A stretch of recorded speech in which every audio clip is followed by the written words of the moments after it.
Compression start ചെയ്യണം.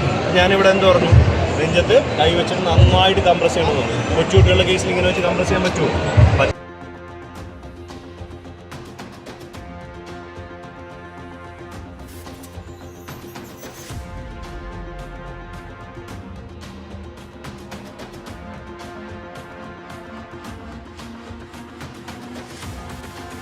നമ്മുടെ കൈകളിലേക്ക് കിടത്തുക. ആ കിടത്തുമ്പോൾ ഒരു ചെറിയ ചരിവ് ഇങ്ങനെ മുന്നോട്ട് വരണം.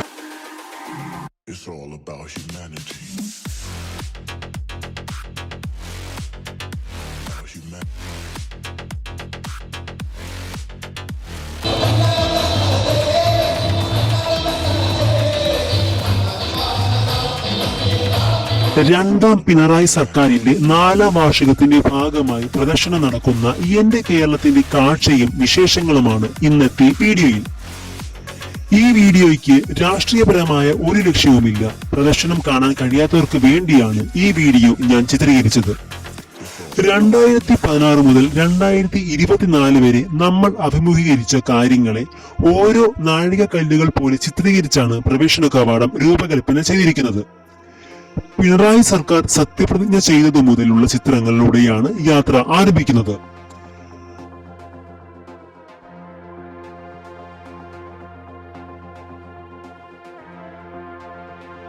കേരളത്തിന്റെ തനത് സൗന്ദര്യത്തെ വിളിച്ചോതുന്ന പുഞ്ചവയലും ജലചക്രവും അതിനോട് ചേർന്ന ഓലമടഞ്ഞ കൂരയും പ്രാചീന കേരളത്തിന്റെ വാസന നമ്മൾ എത്തിക്കുന്നു.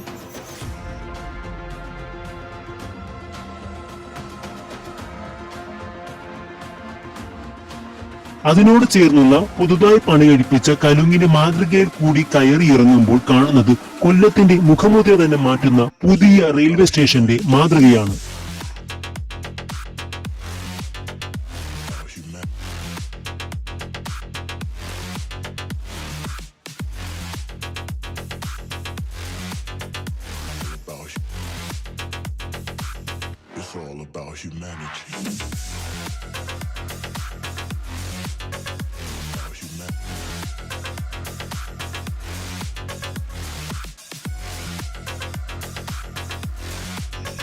യാത്രകൾ ഇഷ്ടപ്പെടുന്നവർക്ക് തീരദേശ പാതയിലൂടെയുള്ള യാത്ര വല്ലാത്തൊരു അനുഭൂതി തന്നെയാണ്. ആലപ്പുഴ വലിയഴിക്ക് നിന്നും ആരംഭിച്ച് നീണ്ടകര, തങ്കശ്ശേരി, ഇരവിപുരം, പൊഴിക്കരയിലൂടെ കാപ്പിൽ പാലം വരെ അവസാനിക്കുന്ന തീരദേശ പാതയുടെ രൂപരേഖയും ഇവിടെയുണ്ട്.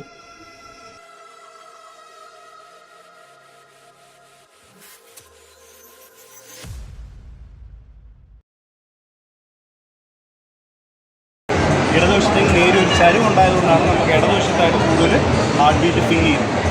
ഓക്കെ, അപ്പോൾ ഹൃദയത്തിൻ്റെ ലൊക്കേഷനുള്ള സെല്ലാണ്. അതെങ്ങനെ നമ്മൾ തിരിച്ചു ചെയ്യുന്നത് വെച്ചാൽ നമ്മൾ ഈ നിപ്പിൾ ടു നിപ്പിൾ ഒരു ലൈൻ വരക്കും. അപ്പോൾ അതെങ്ങനെ കൊടുക്കുന്നത് വെച്ച് കഴിഞ്ഞാൽ നമ്മുടെ പവർ ഹാൻഡ് ഉണ്ടല്ലോ, ഏറ്റവും വാക്കുള്ള കൈ, അതേതാണെന്ന് വെച്ചാൽ മുന്നോട്ട് നീട്ടി പിടിക്കുക, അടുത്ത കൈ എടുക്കാൻ ക്രോസ് ചെയ്ത് കൊടുക്കുക. നമ്മൾ ഈ ഒരു ഭാഗം അതാണ് ഇവിടെ വെച്ച് നമ്മൾ കംപ്രഷൻ കൊടുക്കുക. അതിന് മുമ്പായിട്ട് ഇദ്ദേഹത്തിന് നിരപ്പായ തലങ്ങളൊക്കെ തന്നെ നമ്മൾ ഇദ്ദേഹത്തിനടുത്ത് മുട്ടുകുത്തിയിരിക്കുകയാണ്.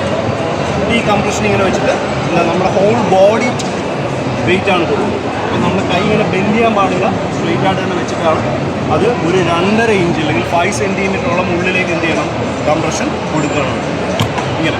അപ്പോൾ ആ കംപ്രഷൻ കൊടുക്കുന്നതിന് ഒരു രീതിയുണ്ട്. ഒരു സെക്കൻഡിൽ 2 തവണ എന്നുള്ള രീതിയിൽ 30 കംപ്രഷനാണ് നമ്മൾ കണ്ടോ, ആ രീതിയിൽ ഒരു സെക്കൻഡിൽ 2 തവണ. അപ്പോൾ ആ കൗണ്ട് ചെയ്യുമ്പോൾ നമുക്കൊരു പ്രശ്നമുണ്ട്. 1 2 3 4 5 6 7 8 9 10 കഴിഞ്ഞ് പിന്നെ 11 കൗണ്ട് ചെയ്താൽ നമുക്ക് അത്രയും സമയം വേസ്റ്റ് ആവും. വീണ്ടും നമ്മൾ 1 തൊട്ടങ്ങ് തുടങ്ങാൻ പറ്റും. അങ്ങനെ 30 കംപ്രഷൻ കൊടുത്തു കഴിഞ്ഞിട്ട് നമ്മൾ എന്ത് ചെയ്യും, ബ്രീത്ത് കൊടുക്കുകയാണ് ചെയ്യുന്നത്. അപ്പോൾ ഈ ബ്രീത്ത് കൊടുക്കുന്ന സമയത്ത് ഒരുപക്ഷെ ചിലപ്പം ഇദ്ദേഹം ബോധം വീഴുന്ന സമയത്ത് ഇദ്ദേഹത്തിൻ്റെ നാവ് ബാക്കിലേക്ക് മടങ്ങി എയർ പാസേജ് അടഞ്ഞു കിടക്കും. അപ്പോൾ എന്ത് ചെയ്യുക, സ്ലൈറ്റായിട്ടൊന്ന് ഉയർത്തി കൊടുക്കുക, എയർ പാസേജ് ക്ലിയർ ചെയ്യുക. ഇനി പരിചയമില്ലാത്ത ഒരാളാണെന്ന് ഞാൻ പറഞ്ഞല്ലോ, അപ്പോൾ ഇദ്ദേഹത്തിന് എന്തെങ്കിലും അസുഖം ഉണ്ടോ ഇല്ലെന്ന് നമുക്ക് അറിയാൻ പറ്റുമോ? പറ്റില്ല. അപ്പം നമ്മൾ മൗത്ത് ബ്രീത്ത് കൊടുക്കാൻ പറ്റുമോ? ഇല്ല. നമ്മളിങ്ങനെ മൂക്ക് പൊത്തി പിടിച്ചിട്ടോ കൈ ഇങ്ങനെ വെച്ചിട്ടോ അല്ലെങ്കിൽ ഒരു കർച്ചീഫ് വെച്ച് കവർ ചെയ്തോ നമ്മൾ ഡീപ്പ് ബ്രെത്ത് എടുക്കുക, നല്ല ശക്തമായിട്ട് ഇതിലൂടെ കൊടുക്കുക. അങ്ങനെ 2 ബ്രീത്ത് കൊടുക്കുക, വീണ്ടും എന്ത് ചെയ്യുക, 30 കംപ്രഷൻ കൊടുക്കുക. അപ്പോൾ ഇത് എത്ര നേരം തുടരുന്നത്? ഒന്നുകിൽ ഇദ്ദേഹത്തിന് ബോധം തെളിയുന്നവരെ തുടങ്ങും. ഞാൻ ആദ്യം ഒരു കാര്യം പറഞ്ഞു, എന്ത് വിളിക്കണം, അത് ആംബുലൻസ് വരുമല്ലോ. അപ്പോൾ ചില ആംബുലൻസിന് AED നമ്മളിങ്ങനെ വെച്ച് ചെയ്യുന്ന ഒരു സാധനം കണ്ടല്ലേ, അതുണ്ടാവും. നേഴ്സിംഗ് അസിസ്റ്റൻ്റോ അങ്ങനെ ആകുമ്പോൾ നമുക്കിത് നിർത്താം. ഇനി ആംബുലൻസ് അതില്ലെങ്കിൽ നമ്മളിത് കണ്ടിന്യൂ ചെയ്തുകൊണ്ടിരിക്കണം. ഹോസ്പിറ്റലിൽ എത്തിക്കുന്നവരെ ഏറ്റവും സുരക്ഷിതമായിട്ട്, അല്ലെങ്കിൽ ഇദ്ദേഹത്തിന് ബോധം തെളിയുന്നവരെ ശരി അപ്പം ഞാൻ പറഞ്ഞു ഒരാളെ സഹായത്തിന് വിളിക്കുന്നില്ല. കാരണം വെച്ച് കഴിഞ്ഞാൽ നമ്മളിപ്പം പൊതുവായിട്ട് നമ്മുടെ നെഞ്ചത്ത് ഇങ്ങനെ പ്രസ് ചെയ്ത് കഴിഞ്ഞാൽ ഇത് കാരണമൊന്നുമില്ല.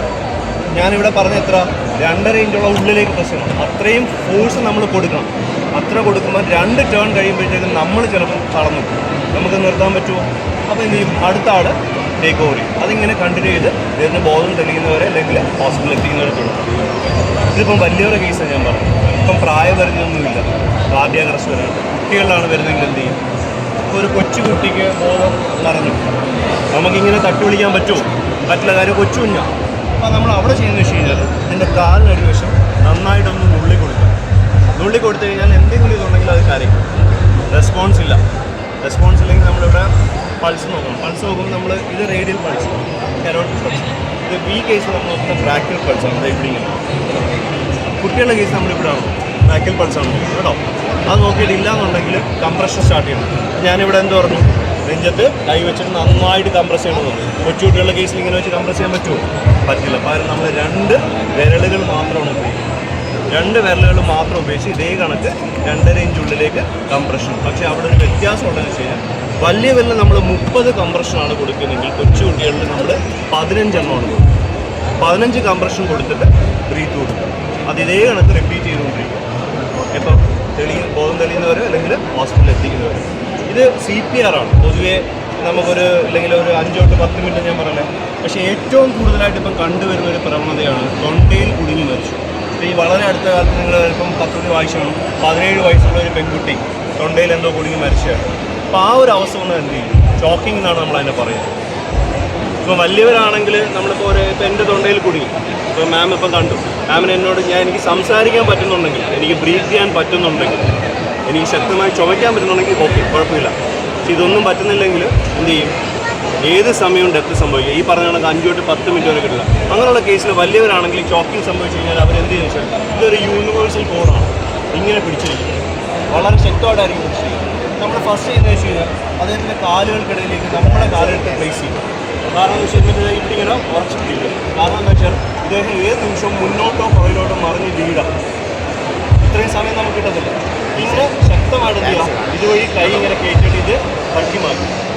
നല്ല സ്ട്രോങ് ആയിട്ടായിരിക്കും പിടിച്ചിട്ട് തട്ടി മാറ്റിയിട്ട് ഇദ്ദേഹത്തിന് മാക്സിമം എത്രത്തോളം കുടിച്ച് നിൽക്കാൻ പറ്റുമോ അത്രത്തോളം കുടിച്ച് നിൽക്കിയിട്ട് ഈ 2 ഷോൾഡർ പ്ലേറ്റിൽ അതിനിടയ്ക്ക് ഇങ്ങനെ ഇടിച്ചിട്ടാണ്. ഇങ്ങനെ ഇടിക്കുമല്ല, ഇടിച്ച് മുന്നോട്ട് തള്ളാം. അങ്ങനത്തെ 5 തവണ ചെയ്യുമ്പോഴത്തേക്ക് ഓട്ടോമാറ്റിക്കായിട്ട് വായുള്ളത് പോകും.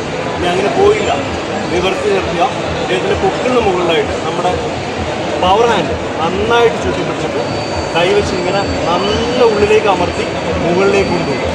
ജെ ഷേപ്പിൽ നന്നായിട്ട് പ്രസ് ചെയ്ത് മുകളിലേക്ക് കൊണ്ടുപോകാം. ഇദ്ദേഹത്തിന് ഇപ്പം ഞാനത് ചെയ്ത് കഴിഞ്ഞാൽ ഞാൻ കഴിച്ച മൊത്തം പുറത്തു. ഓക്കെ, അപ്പോൾ ആ സമയത്ത് നമ്മളത് നോക്കുന്നത് നന്നായിട്ട് ചെയ്ത് പുറത്തു. ഇത് വലിയവരുടെ കേസാണ്. പക്ഷേ ഏറ്റവും കൂടുതൽ കണ്ടുവരുന്നത് എവിടെ?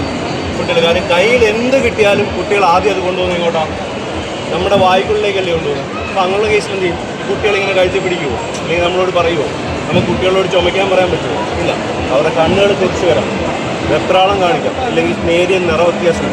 അങ്ങനെയുള്ള കേസിൽ നമ്മൾ എന്ത് ചോദിച്ചാൽ നമ്മൾ ഈ 2 വിരൽ വെച്ച് ഇതിൻ്റെ വായ ഇങ്ങനെ ഓപ്പൺ ആക്കി പിടിക്കുക. പിന്നെ മുകളിലേക്ക് പിടിച്ചിട്ട് നമ്മുടെ കൈകളിലേക്ക് കിടത്തുക. ആ കിടത്തുമ്പോൾ ഒരു ചെറിയ ചരിവ് ഇങ്ങനെ മുന്നോട്ട് വരും. എന്നിട്ട് നമ്മൾ എവിടെയെങ്കിലും ഇരുന്നിട്ട് നമ്മുടെ പാദത്തിലില്ലേ നമ്മുടെ കാലുകളിലേക്ക് ആ ബലം കൊടുത്തിട്ട് ചെറിയൊരു ചരിവുണ്ടല്ലോ, ശക്തമായിട്ട് പിടിക്കണേ. ഇടിച്ചതല്ല, ഇടിക്കരുത്. അത് മറ്റേ കേസിൽ ഇടിക്കുന്ന അത്രയും ഫോഴ്സ് കൊടുക്കല്ല, കുട്ടിയല്ലേ ഇടിച്ച് കളയുമ്പോഴത്തേക്ക് ഒരു 90% കേസിലും അത് വായ്ക്കുള്ളിലേക്ക് വരും. ഇതെന്തുകൊണ്ട് നമ്മൾ വാ ഓപ്പൺ ചെയ്ത് പിടിക്കാൻ പറ്റുന്നത് പറഞ്ഞാൽ കുട്ടികളുടെ കേസിൽ അവർ വാ അടച്ച് പിടിച്ച് കഴിഞ്ഞാൽ അകത്തൊന്നും ഇരിക്കത്തുള്ളൂ, ഇത് പുറത്തേക്ക് പോകണ്ടേ. ഇനി അങ്ങനെ പോയില്ലെങ്കിൽ നേരെ കൈകളിലേക്ക് ഇങ്ങനെ വളർത്തി കിടത്തുക. ചെറിയൊരു ചരം അവിടെയുണ്ട്, വിരൽ വെച്ചിട്ട് കംപ്രഷൻ കൊടുക്കുക. സ്ലോവായിട്ട് എന്ത് ചെയ്യും? പുറത്തേക്ക് നമുക്ക് എടുത്ത് മാറ്റാൻ പറ്റും. ഓക്കെ, ഇനി ഇത് 2 തീർന്നു. ഇപ്പോൾ വലിയവരുടെ കേസ് പറഞ്ഞു, കൊച്ചുകുട്ടികളുടെ കേസ് പറഞ്ഞു. വീട്ടിൽ ഒറ്റയ്ക്കേ ഉള്ളൂ, വെപ്രാളപ്പെട്ട ആഹാരം എടുത്ത് കഴിച്ചു, തൊണ്ടയിൽ കുടുങ്ങി, എന്ത് ചെയ്യും? ആരെങ്കിലും വന്ന് സഹായിക്കുമോ? ഇല്ല, ഞാൻ ആദ്യം ചെയ്യുന്നത് എന്തായിരിക്കും? സ്ലോവായിട്ട് ഇങ്ങനെ പിടിക്കും. അല്ല, ഞാനിങ്ങനെ വെച്ച് പ്രസ് ചെയ്യാൻ പറ്റുമോ? അപ്പോൾ നമുക്ക് എന്ത് ചെയ്യാൻ പറ്റും? ആണെങ്കിൽ കസേരയുടെ വിളിമ്പില്ല, അവിടെ ചെന്ന് വയറ് നന്നായിട്ട് പ്രസ് ചെയ്തുകൊണ്ട് കുനിയുക. നല്ല ഉള്ളിലേക്ക് പ്രസ് ചെയ്യുക. അല്ലെങ്കിൽ മേശയുടെ കോണറിൽ മൂലഭാഗത്ത് നന്നായിട്ട് വയറിന് പ്രസ് ചെയ്ത് കുനിയാൻ പറ്റും. ഓക്കെ. മലയാളികളുടെ നെഞ്ചുലച്ച സംഭവമായിരുന്നു വയനാട് ചൂരൽമലയിൽ സംഭവിച്ച പ്രകൃതി ദുരന്തം.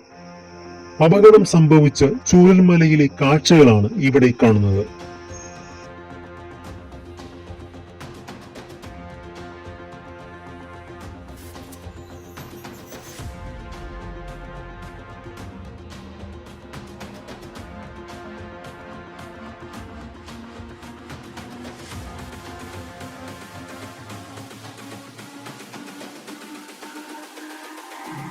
It's all about humanity. About humanity.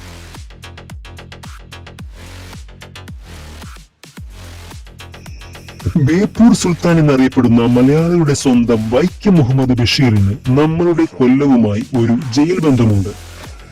Thiruvithamkoor ദിവാനായിരുന്ന sir CP Ramaswamy അയ്യരുടെ ദുർഭരണത്തിനെതിരെ ദീപം പത്രത്തിൽ വൈക്കം മുഹമ്മദ് ബഷീർ എഴുതിയ ധർമ്മരാജ്യം എന്ന ലേഖനത്തിന്റെ പേരിൽ 1938 ഓഗസ്റ്റ് മാസം 11 പത്രം കണ്ടുകെട്ടുകയും രാജ്യദ്രോഹ കുറ്റം ചുമത്തി ബഷീറിനെ അറസ്റ്റ് വാറന്റ് പുറപ്പെടുവിക്കുകയും ചെയ്തു. 4 വർഷത്തിനൊടുവിൽ 1942 ഒക്ടോബർ മാസം 28 കോട്ടയം പോലീസ് സ്റ്റേഷൻ കീഴടങ്ങിയ ബഷീറിനെ വിചാരണ തടവുകാരനാക്കി ഒക്ടോബർ മാസം 29 കൊല്ലം കസബ പോലീസ് സ്റ്റേഷനിലേക്ക് മാറ്റി. C. Keshavan, Paravur DK Narayanan Pillai, N. Sreekandan Nair എന്നീ നേതാക്കന്മാർ അന്ന് ബഷീറിന്റെ സഹതടവുകാരായിരുന്നു. ടൈഗർ, പോലീസുകാരന്റെ മകൻ, ഇടിയൻ പണിക്കർ മുതലായ രചനകൾ ബഷീർ ഇക്കാലത്താണ് പൂർത്തിയാക്കിയത്. കസബ ജയിലിലെ അനുഭവങ്ങളാണ് മലയാള സാഹിത്യ ലോകത്തിന് കിട്ടിയ മതിലുകൾ എന്ന രചനയ്ക്ക് പ്രചോദനം.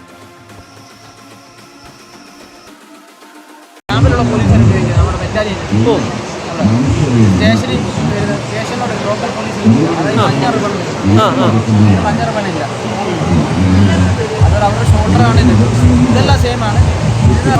ഏസയാണ് നോക്കിയാകുമ്പോൾ ഇവിടെ കേരള KP എന്നുള്ള എംപ്ലം കാണും, ഒരു സ്റ്റാർ കാണും, ഇവിടെ കാണും. ഇതാണ് SC ഇതിൽ KP ആണ് എംപ്ലം വരുന്നത്. 2 സ്റ്റാർ കാണും, ഇതിലെ KP ആണ്. സ്റ്റേഷൻ ചുമതലയാണ്, സമീപ സർക്കിളാണ്, ഇൻസ്പെക്ടർ ഓഫ് പോലീസ് എന്ന് പറയും. ഇവിടെ ആകുമ്പോൾ KPS ആവും, കേരള പോലീസ് സർവീസ് ആവും. ഇതിൽ സ്റ്റാറാവും, ഇവിടെ KPS ആവും, കേരള ഡിവൈഎസ്പിയുടെ തൊപ്പിയാണ്. ഇതേപോലുള്ള തൊപ്പി ഡിവൈഎസ്മാർ ഉപയോഗിക്കും, സെയിം തൊപ്പി ഡിവൈഎസ്മാർ ഉപയോഗിക്കും. ഇതാണ് ഈ തൊപ്പിയാണ് ഉപയോഗിക്കുന്നത്. ഇതാകുമ്പോൾ 3 സ്റ്റാറാവും, നിർമ്മണമാണ്. അവർ KPS ആണ്, കേരള പോലീസ് സർവീസാണ്. അടുത്തെന്ന് പറഞ്ഞാൽ IPS ആണ്. നമ്മൾ ഇന്ത്യൻ പോലീസ് സർവീസാണ്. സ്റ്റാറാണ്, അശ്വസ്തംഭം. ഇതിലാണ് IPS എന്നാണ്, ഇത് KPS ആണ്. ഇതാണ് ഇവരുടെ പ്രത്യേകത. ഇന്ത്യൻ പോലീസ് സർവീസ് ഇതൊക്കെ പ്രത്യേക രീതിയിലാണല്ലോ. പ്രത്യേകത വെച്ച് കഴിഞ്ഞാൽ ഇവിടെ നീല റിബൺ വരും. ഇത് IPS ആണ്. ബാക്കിൽ അശ്വസ്തംഭം വരും, 3 സ്റ്റാർ വരും. ഈ സംഭവം ഒരു കോളർ വയ്ക്കുന്നത്, കോളർ കയറ്റി വയ്ക്കുന്നത്. ഒരു ലീഫ് വരും. ഈ 2 തൊപ്പിയുടെ പ്രത്യേകത ഉണ്ട്. ബ്ലാക്ക് കളറിൽ ലീഫ് വരും, ഒരു സ്റ്റാർ ബാളും ബാറ്റാണ്. ഇതാകുമ്പോൾ 3 സ്റ്റാറാണ്. DH 3 സ്റ്റാർ അശ്വസ്തമാണ്. IT ആകുമ്പോൾ ഒരു സ്റ്റാർ ഒരു ബാളും ബാറ്റാണ്. 2 ലീഫ് വരും. ഇത് പറഞ്ഞേ ഉള്ളൂ. പോലീസ് യൂണിഫോമിലെ മാറ്റങ്ങളെ പറ്റിയുള്ള AI ദൃശ്യാവിഷ്കരണമാണിത്.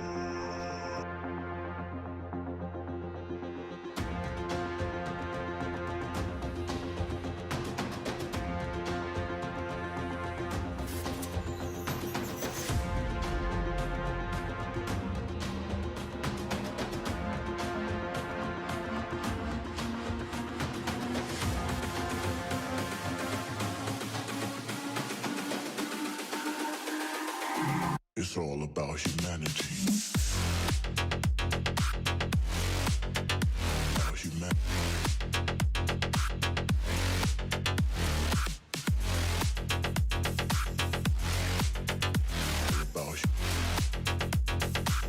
It's all about humanity. About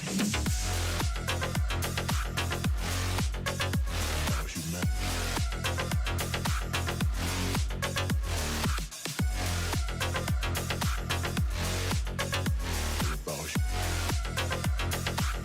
It's all about humanity.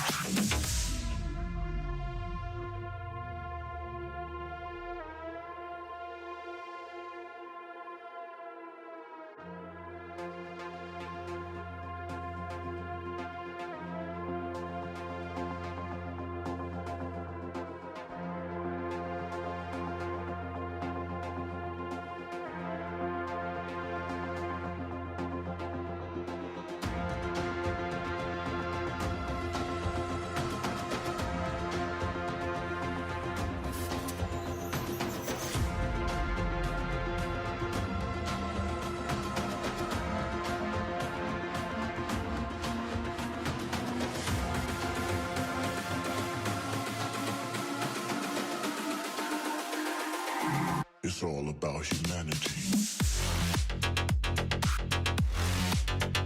About humanity.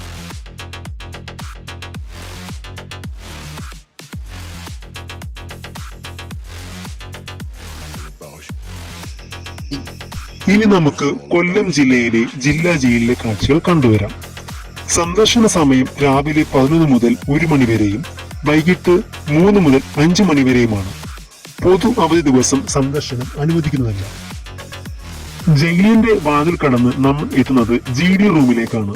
അവിടെ രജിസ്റ്റർ, കൈവിലങ്ങുകൾ, ലാത്തി എന്നിവയുണ്ട്. GDക്ക് അഭിമുഖമായി ഒരു ഇന്റർവ്യൂ റൂമുണ്ട്. അവിടെ നിന്ന് ലാൻഡ് ഫോൺ മുഖാന്തരമാണ് സംസാരിക്കാൻ സാധിക്കുക.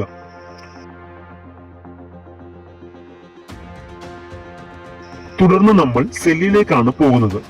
സെല്ലിൽ പുൽപ്പായും ഡ്രസ്സും ടോയ്ലറ്റും ഭക്ഷണം കഴിക്കാൻ പ്ലേറ്റും ഗ്ലാസും മൊന്തയുമുണ്ട്. ചില സെല്ലുകളിൽ ചെസ്സും ക്യാരം ബോർഡും എന്നിവയും ലഭ്യമാണ്.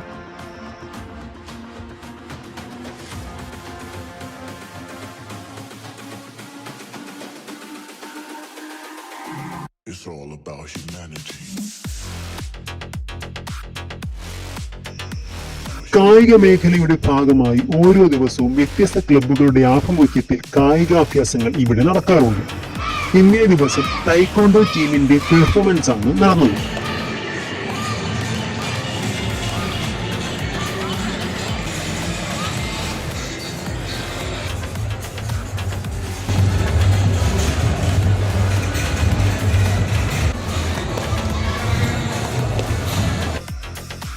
ഗതാഗത വകുപ്പിന്റെ സാന്നിധ്യമായി ഒരു KSRTC ബസിന്റെ മാതൃകയും ഇവിടെയുണ്ട്. കുട്ടികൾക്കും മുതിർന്നവർക്കും കാക്കി ഡ്രസ് ഇട്ടുകൊണ്ട് ഗിയർ മാറ്റി KSRTC ബസ് ഓട്ടിക്കാനുള്ള സൗകര്യമുണ്ട്. കേരള വനം വന്യജീവി വകുപ്പിന്റെ ആഭിമുഖ്യത്തിൽ വനപാലകർ ഉപയോഗിക്കേണ്ട ഡ്രസ്സും ക്യാമറയും ഇവിടെ പ്രദർശിപ്പിച്ചിട്ടുണ്ട്.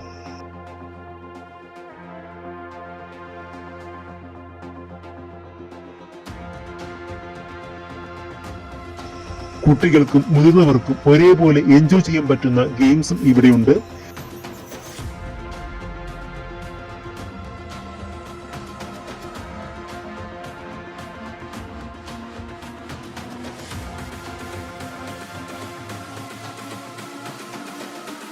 എല്ലാം കണ്ട ശേഷം കുടുംബശ്രീയുടെ വകയായി ഫുഡ് കോർട്ടും ഇവിടെയുണ്ട്. ഭക്ഷണം കഴിക്കുന്നതിനോടൊപ്പം കലാപരിപാടി ആസ്വദിക്കാനും അവസരമുണ്ട്.